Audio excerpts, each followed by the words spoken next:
Hi. Right, today I'm going to do a real short video on the bipod. I've got a few questions on it. People are wondering which bipod to get, which one I've got. So the CQB has got a little Picatinny rail. Now remember, it's just a printed rail, so don't go crazy, don't go jumping on the floor with a bipod. It's not like a proper military one. It's just, at the end of the day, it's just a toy for VR, isn't it? So just treat it as you would any other kind of peripheral for VR, really. Don't go crazy with it. Just incidentally, the cups do actually have a steel lining inside, so they're a little bit stronger, but just a Picatinny rail, just be a little bit aware of that. Don't go jumping on the floor with a bipod. So the bipod that I got was just on eBay. It was 20 quid, so it was dead cheap. Let's try and get into this one. Should have opened this up before the video. I bought a few of these just to try them out. This one I found was really effective.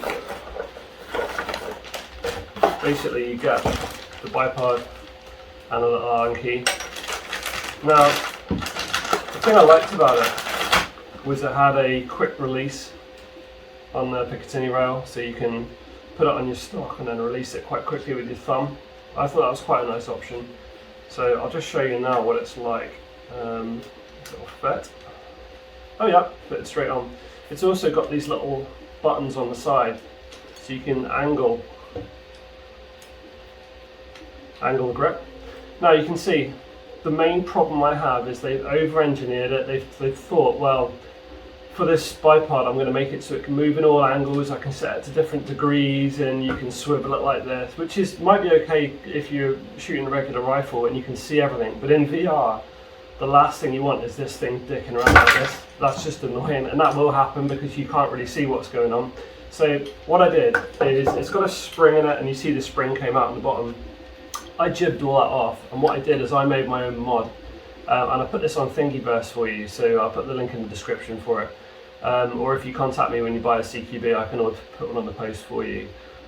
What happens with this is this will actually seat.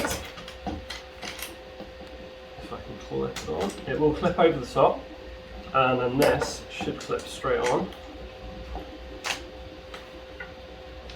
And you just jib all the spring off and all that, and effectively what you then end up with is a bipod that's locked rigid. So then when you want to thumb it off, which you can do, that's a little bit stiff, that I need to loosen it up.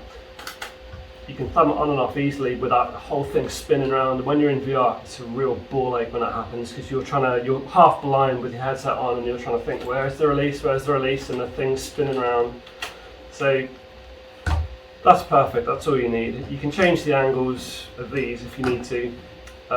One good thing as well is it will extend quite easily. So you pull that down and you can extend it so you can get different levels. I tend to just use it on the one setting, because when I'm shooting in VR, I'll just sit on the floor and use a table. I'll sit at the back of the map in downfall, and if I want to be a pain in the arse, and I'll just snipe from back there. Another cool feature actually is you can fold this up, so you don't even need to take it off. So that is just as good, and it doesn't feel that heavy. And if you want to distribute the weight even more, the weight's now further back, so it's easy. You can just use that as a regular gun stock. Now remember, the stock is really light. It's 365 grams. That's without the bipod actually, but that's quite a light stock for what you get. So adding the bipod doesn't add that much weight. So I'm going to put a link for the bipod that I use. It's £20 on eBay. I'll put the link in the description, and I'll put a picture in as well on the video.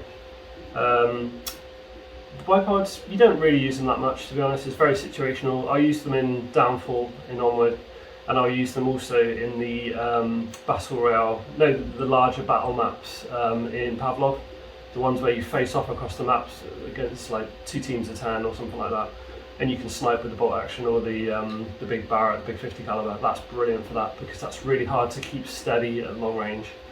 Obviously it's perfect for that. So there we go, very short video. I've got a lot of stuff to do.